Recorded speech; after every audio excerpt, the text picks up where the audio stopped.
ಯಾರಗೈಯ ಸೇರಿತು ಬಂಗಾರ ಹಾರವು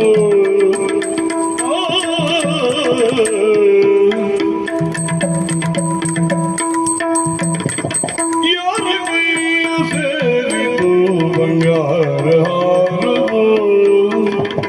ಯಾರು ಬಂದು ತೋರದಂತೆ ಸಾರಿ ಒಯ್ದರು ಯಾರು ಬಂದು ತೋರದಂತೆ ಸಾರಿ ಒಯ್ದರು ಹರನ ಸತಿಯ ಕರುಣೆಯಿಂದ ದರೆಯ ಮೇಲೆಗೆ ಹರನ ಸತಿಯ